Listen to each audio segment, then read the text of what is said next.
தொடக்க வேளாண்மை கூட்டுறவு வங்கியில் 61 லட்சம் மதிப்பீட்டில் உறுப்பினர்களுக்கு பயிர்க்கடன் சிறப்பு முகாம் நடைபெற்றது. அந்நிகழ்ச்சியினை தமிழக போக்குவரத்து துறை அமைச்சர் துவங்கி வைத்து மேலும் பயனாளிகளுக்குரிய காசோலைகளை வழங்கினார். அது பற்றிய செய்தி தொகுப்பு.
சென்று சிரமப்படுகிறார் என்பதை கருத்தில் கொண்டுதான் மாண்புமிகு அம்மாவுடைய அரசு கடந்த 10 ஆண்டுகளில் எப்பொழுதும் இல்லாத வகையில் நியாய விலைக் கடைகளை அதிகமாக திறந்து முழுநேர நியாய விலைக் கடைகளில் 500 குடும்ப அட்டைகளுக்கு மேலே இருந்தால் அதை பிரிக்கும் பொழுது பகுதி நேர கடைகளுக்கு 150 கார்டு பிரித்த பிறகு முழுநேர கடைகளுக்கு 500 கார்டு என்ற வகையில் தமிழகம் முழுவதும் பல ஆயிரக்கணக்கான நியாய விலைக் கடைகளை திறந்து கிராமங்கள் தோறும் மக்கள் சிரமம் இல்லாமல் அவர்களுக்கு வழங்க வேண்டிய பொருட்களை எளிதாக வாங்க வேண்டும் என்கின்ற அளவில் இந்தியாவில் எந்த மாநிலத்திலும் இல்லாத அதிக எண்ணிக்கையில் நியாய விலைக் கடைகளில் பொருட்களை வழங்குவதற்கான கடைகளை இருக்கக்கூடிய மாநிலம் தமிழகம் என்பதை நாம் எண்ணி பார்க்க வேண்டும்.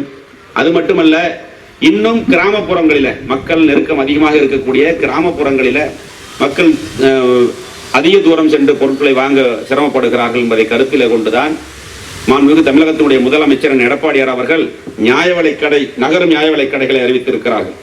அதன் மூலம் அந்தந்த கூட்டுறவு சங்கங்களில் எந்த தேதியில எந்த கிழமைகளில அந்த பகுதியில் அந்த வாகனங்கள் பொருட்களை வழங்குவார்கள் என்பதை தெரிவித்து அந்த பகுதிகளுக்கே வந்து அந்த பொருட்களை வழங்குகின்ற நிகழ்ச்சி உண்மையிலே இந்தியாவில் தமிழகத்தில் மட்டுமே நாம் செய்திருக்கிறோம். அந்த வகையில் கரூர் மாவட்டத்தில் 146 அம்மா நகரும் நியாய விலைக் கடைகள் துவக்கி செயல்படுத்துவதற்காக இன்று இந்த நிகழ்ச்சியை நாம் ஆரம்பித்திருக்கிறோம்.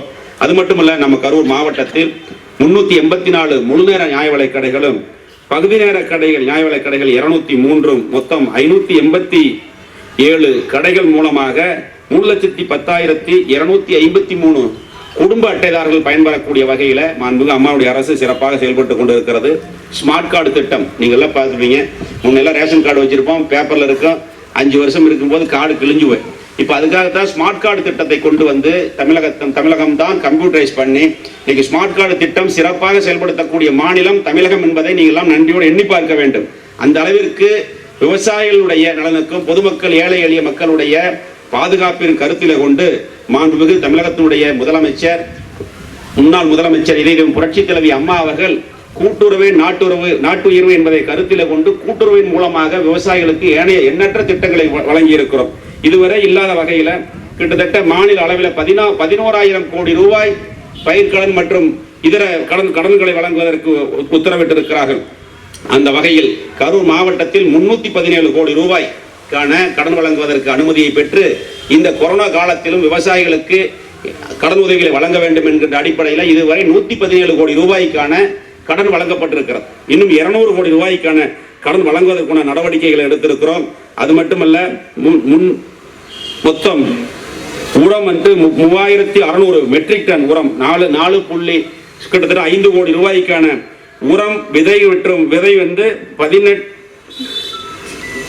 மெட்ரிக் டன் சுமார் 7 லட்சம் ரூபாய்க்கான விதை வழங்குவதற்கான நடவடிக்கைகளை மாண்புமிகு அம்மாவுடைய அரசு எடுத்திருக்கிறது. அதே போல 2016ஆம் ஆண்டு 5318 கோடி ரூபாய் விவசாய கடனை மாநில அளவில் கடன் தள்ளுபடி செய்யப்பட்டு கரூர் மாவட்டத்திற்கு 130 கோடி ரூபாய்க்கான கடன் தள்ளுபடியை நாம் பெற்றிருக்கிறோம். அது மட்டுமல்ல, நம்முடைய கூட்டுறவு சங்கத்தின் மூலமாக அம்மா மருந்தகம் என்று ஒரு திட்டத்தை கொண்டு வந்து வெளிச்சந்தையில் விற்கக்கூடிய மருந்துகளை விட 20% குறைவான விலையில மருந்துகளை விற்று தமிழகத்தில் கரூர் மாவட்டம் 2வது மிகப்பெரிய ஒரு அதிக விற்பனை செய்த மாவட்டமாக கரூர் மாவட்டம் திகழ்ந்து கொண்டிருக்கிறது என்பதை நாம் இந்த நேரத்தில் தெரிவித்துக் கொள்ள வேண்டும். அது மட்டுமல்ல, கூட்டுறவு சங்கங்களின் மூலமாக இதை புரட்சி தலைவி அம்மா அவர்கள் இருந்த காலத்தில் பொங்கல் பரிசு கொடுத்தார்கள். 1 கிலோ சர்க்கரை, பச்சரிசி, முந்திரி, திராட்சை, இலவச வேஷ்டி சேலை என்று கொடுத்து அம்மா அவர்கள் இருக்கும் பொழுது ரொக்கமாக 100 ரூபாய் கொடுத்தார்கள். அதையெல்லாம் தாண்டி இன்று தமிழகத்தினுடைய முதலமைச்சர் எடப்பாடியார் அவர்கள் சென்ற 2 ஆண்டுகளாக பொங்கல் தொகுப்பாக அனைத்தையும் கொடுத்து 1000 ரூபாய் அள்ளி கொடுத்த முதலமைச்சர் எடப்பாடியார் அவர்கள் என்பதை நாம் எண்ணி பார்க்க வேண்டும். 1000 ரூபாய் கொடுக்கலாம்னு சொன்னா வழக்கு நீதிமன்றத்திற்கு போனது. நீதிமன்றத்தில் சொல்லி நீதியரசரிடத்தில் அனுமதியை பெற்று அந்த 1000 ரூபாய் பொங்கல் தொகுப்பை மாண்புமிகு முதலமைச்சருடைய உத்தரவின்படி கிட்டத்தட்ட 2300 கோடி ரூபாய் 2 கோடியே 16 லட்சம் குடும்பங்களுக்கு அந்த 160 கோடி ரூபாய் நிதிகளை அம்மாவுடைய அரசு வழங்கியது. அதன் பிறகு 2வது முறை அந்த 1000 ரூபாய் வழங்கப்படும் பொழுது மீண்டும் அதற்கு நீதிமன்றத்திற்கு சென்றார்கள். அப்பொழுது வெள்ளக்காடு, அந்த பச்சை காடு சொல்லுவாங்க, அரிசி காடு, சக்கரை காடுன்னு கிராமத்தில் சொல்றது உங்களுக்கு தெரியும். ஏன்னு சொன்னா கிராமங்கள்ல அன்னைக்கு தெரியாம பச்சை காடுன்னு சொல்றது அரிசி காடு, அரிசி கொடுப்பாங்க. வெள்ளக்காடுங்கிறது அரிசிக்கு வேலை சர்க்கரை அதிகமாக கொடுப்பாங்க. ஒரு சிலர் ஏழை எளிய மக்கள் தெரியாத ஒரு சூழ்நிலையில அன்னைக்கு சக்கரை காடு வாங்கிட்டாங்க, வெள்ளக்காடு. அவங்களுக்கு உயர்நீதிமன்றத்தில் அவங்க அந்த வெள்ளக்காடு வச்சிருக்கிறவங்க வறுமை கோட்டிற்கு மேலே இருக்கக்கூடியவர்கள், அவர்களுக்கு அந்த 1000 ரூபாய் தொகுப்பு வழங்கக்கூடாது என்ற ஒரு சூழ்நிலை வந்த பொழுது நாங்கள்லாம் போய் முதலமைச்சர்கிட்ட எடுத்து சொன்னோம். இது போன்ற பிரச்சனைகள் கிராமங்கள் இருக்கிறது. ஏழை எளிய மக்களும் அந்த வெள்ளைக்காடு பிரச்சனை, அரிசி சர்க்கரை காடுங்கிற பிரச்சனையில சிரமப்படுகிறார் என்று சொன்ன உடனேயே மாண்புமிகு தமிழகத்தினுடைய முதலமைச்சர் அதை புரிந்து கொண்டு அதை மாற்றுவதற்கு ஒரு தேதியை நிர்ணயித்தார்கள். குறிப்பிட்ட காலத்திற்குள் விருப்பம் உள்ளவர்கள் மாற்றிக்கொள்ளலாம் என்று சொல்லி அதை 2 முறை அந்த காலத்தை நீட்டிப்பு செய்து கிட்டத்தட்ட நம்முடைய மாவட்டத்தில் மட்டும் கிட்டத்தட்ட 12,000 குடும்ப அட்டைகள், சர்க்கரை கார்டு அட்டைகளை அரிசி கார்டு, அதாவது அரிசி வாங்குவதற்குரிய கார்டாக அந்த பொங்கல் தொகுப்பை பெறக்கூடிய எலிஜிபிள் உள்ள கார்டாக மாற்றி கொடுத்த முதலமைச்சர் எடப்பாடியார் அவர்கள். நம்ம கரூர் மாவட்டத்தில் மட்டும் கிட்டத்தட்ட 12,000 குடும்ப அட்டைகள் என்று சொன்னால், நாங்கெல்லாம் கிராம பகுதிகளுக்கு செல்லும் பொழுது அந்த பொங்கல் தொகுப்பு எங்களுக்கு கிடைக்கவில்லை, எங்களுடைய கார்டை மாற்றி கொடுங்கன்னு சொன்னாங்க. அப்படி ஒரு கார்டு 2 கார்டு இடையில மாற்ற முடியாது. அரசு கொள்கை முடிவு எடுக்க வேண்டும்.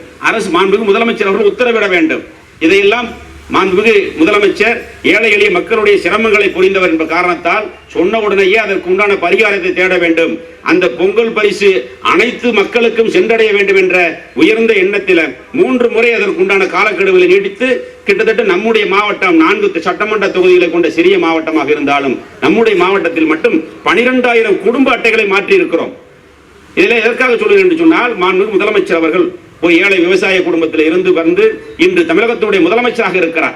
அதனால்தான் விவசாயிகளுடைய சிரமங்களை அறிந்து குடிமராமத்து திட்டம் என்ற திட்டங்களை கொண்டு வந்து தமிழகத்தில் இருக்கக்கூடிய அனைத்து கால்வாய்கள், ஏரிகள், குளங்கள் அத்தனையும் தூர்வாரி மழை காலங்களிலே பெய்யக்கூடிய மழை நீர் வீணாகாமல், கடலுக்கு சென்று வீணாகாமல் தடுக்க வேண்டும், நிலத்தடி நீர் மட்டம் உயர வேண்டும், விவசாயிகளுடைய வாழ்வாதாரம் உயர வேண்டும் என்ற உயர்ந்த எண்ணத்தில் குடிமராமத்து திட்டத்தை கொண்டு வந்து தமிழகத்தில் இருக்கக்கூடிய விவசாயிகளால் குடிமராமத்து நாயகன் என்ற பட்டத்தை கொடுத்து சிறப்பாக அழைக்கக்கூடிய முதலமைச்சராக அண்ணன் எடப்பாடி அவர்கள் திகழ்ந்து கொண்டிருக்கிறார். இப்போ வரும்பொழுது கூட பார்த்தோம், இந்த பல்லவாளையம் ராஜவாய்க்கால், இதனுடைய வரலாறு எனக்கு தெரியும். கிட்டத்தட்ட நானும் 30 ஆண்டுகளாக அதனுடைய பொறுப்பாளராக இருந்து வருகிறேன். ஏன்னா டவுன் ஒட்டி இருக்கு, பல வேஸ்ட் எல்லாம் கொண்டு கொட்டிடுறோம்.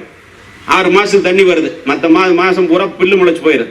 அதையெல்லாம் அனப்பாளையத்திலிருந்து கடைசி வரை, இந்த கடைசி கோயம்பள்ளி செல்லிபாளையம் வரை அந்த வாய்க்கால்களை தூர்வாரி மழை விவசாயிகளுக்கு தேவையான குறைந்த அளவு தண்ணீர் இருக்கும் பொழுது கடைமடை வரை தண்ணீர் வர வேண்டும் என்பதற்காக அந்த குடிமராமத்து திட்டத்தின் மூலம் நிதிகளை கொடுத்து காவேரி, அமராவதி கரை மட்டுமல்ல காவேரி கரையில் இருக்கக்கூடிய 5 வாய்க்கால்கள் இதுவரை இல்லாத வகையில் அத்தனை வாய்க்கால்களும் தூர்வாரி இருக்கிறோம்.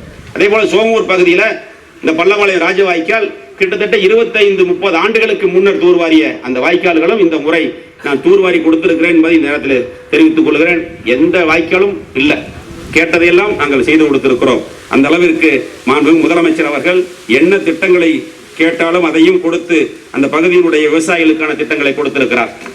அது மட்டுமல்ல, காவேரியிலிருந்து நீரேற்று பாசனம் மூலமாக நம்முடைய மாவட்டத்தில், நம்முடைய தொகுதி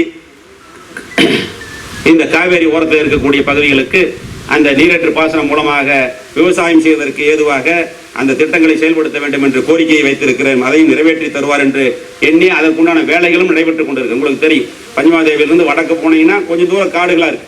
அதே அந்த திட்டம் அது பைபாஸ் இருந்து கிழக்க, பைபாஸுக்கு மேற்க என்று பிரித்து அதுக்கு உண்டான திட்டம், அந்த ஸ்கீம் கொண்டு வரதுக்கு உண்டான நடவடிக்கை நம்முடைய மாவட்டத்தில் அதை செய்து கொண்டிருக்கிறேன் என்பதை நேரத்தில் தெரிவித்துக் கொள்கிறேன். அதேபோல் 2016 முதல் தற்போது வரை 1,36,365 விவசாயிகளுக்கு சுமார் 1,064 கோடி ரூபாய் பயிர்க்கடனாக வழங்கப்பட்டிருக்கிறது. பயிர்க்கடன் என்பது ஒரு வருடத்தில் திருப்பி செலுத்தும் பொழுது பயிர்க்கடனுக்கு, அதே போல பயிர் சார்ந்த நகை கடனுக்கும் அந்த வட்டியை விவசாய கூட்டுறவு சங்கங்களுக்கு அரசு செலுத்துகிறது. வட்டியில்லா கடனை கொடுத்து விவசாயிகளுடைய வாழ்வாதாரத்தை உயர்த்தியதால் தான் தொடர்ந்து 5 ஆண்டுகளாக தமிழகம் இந்தியாவில முதன்மையான உணவு உற்பத்தியில முதன்மையாக கிறிஸ்டி சமான் விருதுகளை தொடர்ந்து 5 ஆண்டுகளாக நாம் பெற்றிருக்கிறோம் என்பதை நாம் எண்ணி பார்க்க வேண்டும்.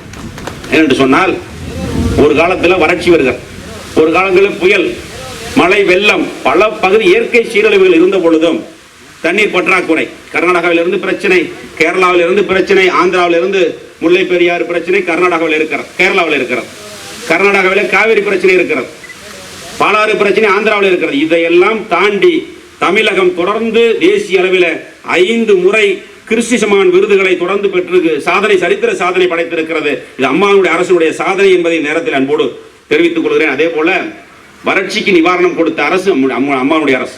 வறட்சி காலங்களில் விவசாயிகளுக்கு நிவாரணம் வழங்கி இருக்கிறோம். அதே போல பயிர் காப்பீட்டு திட்டம் இன்று மத்திய அரசு கொண்டு வந்த பொழுது அந்த விவசாயிகளுக்கு பயிர் காப்பீட்டு தொகை ஒரு குறிப்பிட்ட தொகையை விவசாயிகள் செலுத்துகிறார்கள். மீதி தொகை மாநில அரசு, மத்திய அரசும் செலுத்தி இயற்கை சீற்றங்களால், நம்முடைய பகுதியில் இயற்கை சீற்றங்கள் இல்லை, தஞ்சை போன்ற டெல்டா மாவட்டங்களில் மழை காலங்களில் விளைந்த நெற்பயிர்கள் மூழ்கி விடுகிறது. அதையெல்லாம் அந்த விவசாயிகளுக்கு இழப்பீடு வழங்க வேண்டும் என்பதற்காக கொண்டு வருவதுதான் விவசாயிகளுடைய பயிர் காப்பீட்டு திட்டம். இதுவரை இந்தியாவில் அதிகமாக விவசாயிகளுக்கு, அந்த பாதிப்படைந்த விவசாயிகளுக்கு பயிர் காப்பீட்டு திட்டத்தில் நிதிகளை பெற்றுக் கொடுத்த அரசு இது புரட்சித் தலைவி அம்மாவுடைய அரசு என்பதை இந்த நேரத்தில் நான் தெரிவித்துக் கொள்கிறேன். அது மட்டுமல்ல, நீங்க எல்லாம் பார்த்தீங்கன்னா முன்ன விவசாயிகளுக்கு மானிய விலையில டிராக்டர் வழங்குவாங்க. ஒரு மாவட்டத்துக்கு 4-2 வரும். அதுக்கு பெரிய பிரச்சனையா இருக்கு, அடிதடியா இருக்கு. ஆனால் சென்ற ஆண்டு மட்டும் கிட்டத்தட்ட நம்முடைய மாவட்டத்தில் ஒரே முறையாக 96 விவசாயிகளுக்கு 50% மானிய விலையில அந்த உழவு இயந்திரம் டிராக்டரை வழங்கி இருக்கிறோம். சிறிய மாவட்டம், நம்முடைய மாவட்டத்திற்கு மட்டுமே 96 டிராக்டர் வாங்கியிருக்கு. இது இல்லாமல் விவசாய பிரிவில் 5 இருக்குது. அது இல்லாமல் அவங்க 2-3 கொடுத்துருக்காங்க. சுய உதவி குழுக்கள் சேர்ந்து சென்ற ஆண்டு மட்டும் 100 உழவு இயந்திரங்கள், நீங்க பாத்தீங்கன்னா 6 லட்சம் ரூபாய் வருது ஒரு டிராக்டர். 3 லட்சம் ரூபாய் மட்டும் நம்ம விவசாயிகள், 3 லட்சம் ரூபாய் அரசு கொடுக்கறது. அதை ஆன்லைன்ல பதிவு பண்றோம். பதிவு பண்ணி வண்டி வாங்கினா உடனே மீதி 50% அமௌண்ட் ஒரு மாதங்கள்ல நம்ம வங்கி கணக்கு வந்துருது. இதுவரைக்கும் எந்த ஆட்சி காலத்திலும் இல்லாத வகையில் அந்த உழவு இயந்திரங்களை கிட்டத்தட்ட 100 உழவு இயந்திரங்கள் டிராக்டரை கொடுத்த அரசு, அம்மாவுடைய அரசு, இந்த ஆண்டு இதுவரை 30 பேருக்கு வழங்கி இருக்கிறோம்.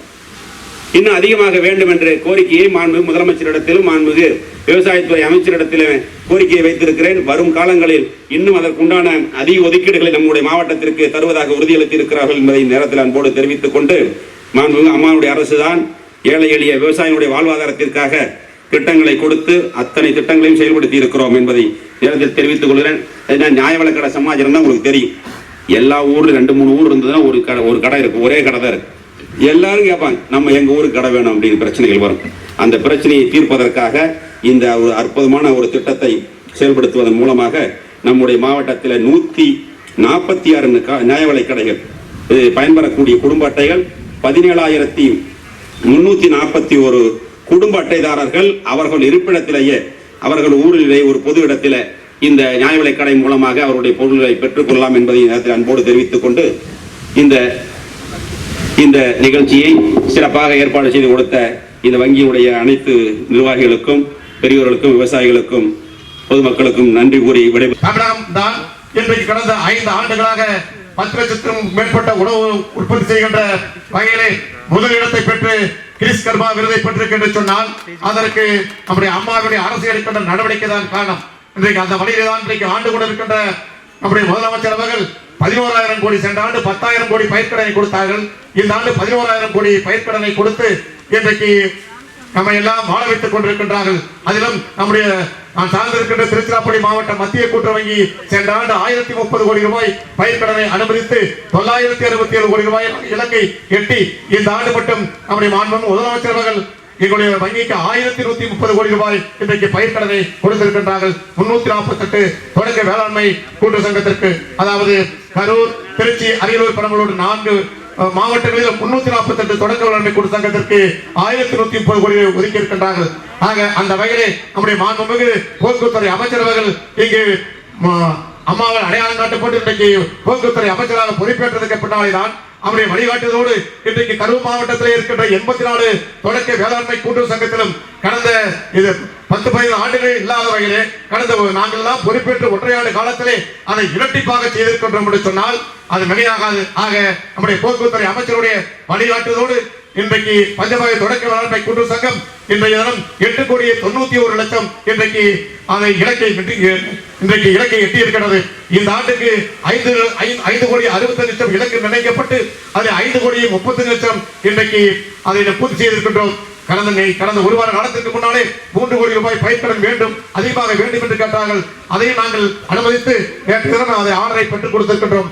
ஆக இன்றைக்கு வாடிய பயிரை கண்ட போதெல்லாம் வாடினே என்று சொன்னாலே பல ராமணிகளிகள் அதை போல் இன்றைக்கு வாடிக்கொண்ட மக்களுக்கு இன்றைக்கு போக்கின்ற வகையிலே தான் இன்றைக்கு அம்மாவின் அரசை வழிநடத்துகின்ற முதலமைச்சர் இன்றைக்கு அத்துணை திட்டங்களையும் விவசாயிகள் இன்றைக்கு சொன்னார்கள். கடந்த மார்ச் 5ஆம் தேதி நம்முடைய மாண்பு முதலமைச்சர் நம்முடைய போக்குவரத்துறை அமைச்சர் முயற்சியால் கரூரை அரசு மருத்துவக் கல்லூரியை திறந்து வைத்துவிட்டு 7ஆம் தேதி திருவாரூரில் நடந்த விவசாயிகள் மாநாட்டிலே காவிரி காப்பாளர் பட்டத்தை கொடுக்கின்றார்கள். முதலமைச்சருக்கு அங்கே சொல்லுகின்றார்கள், நான் முதலமைச்சர் என்பதை விட இந்த நாட்டினுடைய விவசாயி என்று சொல்வதை பெருமைப்படுகிறேன் என்று சொல்லி முதலமைச்சர் அங்கே சொன்னார்கள். ஆக அந்த வகையிலே இன்றைக்கு இந்த கொரோனா காலத்திலே நாம் எல்லாம் இன்றைக்கு பாதிக்கப்பட்டிருக்கின்ற நேரத்திலே நம்முடைய முதலமைச்சர் ஒவ்வொரு குடும்ப அட்டைதாரர்களுக்கும் 1000 ரூபாயை கொடுத்து கூட்டுறவுத்துறையின் மூலமாக இன்றைக்கு வழங்கி, அது மட்டுமில்லாமல் 3 மாத காலம் இன்றைக்கு அவர்களுக்கெல்லாம் விலையில்லா அரசியலின் பொருட்களை வழங்கி இருக்கு என்று சொன்னால் அந்த வகையிலே இந்த கொரோனா காலத்தில் கூட்டுறவுத்துறை ஒரு முக்கியமான துறையாக இன்றைக்கு விளங்கிக் கொண்டிருக்கின்றது. அது மட்டுமல்ல, உங்களை எல்லாம் மாற்றுத்திறந்த மக்களுக்கு ஏற்றத்திருக்கின்ற வகையிலே நம்முடைய போக்குவரத்துறை அமைச்சர்கள் இந்த கரூர் மாவட்டத்திலே அத்துணை பேருக்கும் குடும்ப அட்டைதாரர்களுக்கு தன்னால் முயன்றதை இன்றைக்கு செய்து இந்த மாவட்ட மக்களுடைய பசியை தீர்த்திருக்கின்றார்கள். ஆக நம்முடைய போக்குவரத்துறை அமைச்சர்கள் முதலமைச்சரிடம் பல்வேறு திட்டங்களை பெற்று இந்த மாவட்டத்திற்கு வேண்டிய திட்டங்களை எல்லாம் பெற்று வரலாற்று சிறப்பு மக்கள் திட்டங்களை கொண்டு வந்து கொடுத்திருக்கின்றார்கள். ஆக அந்த வகையிலே இன்றைக்கு ஆண்டு கொண்டிருக்கின்ற அம்மாவின் அரசுக்கு முதலமைச்சருக்கும் நம்முடைய மாவட்டத்திலே இன்றைக்கு நம்ம எல்லாம் இன்றைக்கு கட்டி காத்து நம்மளுக்கு பெருமை சேர்க்கின்ற போக்குவரத்துறை அமைச்சருக்கும் நாங்கள் இன்றைக்கும் ஆதரவோடு தொடர்ந்து உறுதுணையாக இருக்க வேண்டும் என்று சொல்லி நல்ல வாய்ப்பை வழங்கிய உங்கள் அத்தனை பேருக்கும் நன்றி கூறி விடைபெறுகின்றேன். நன்றி, வணக்கம்.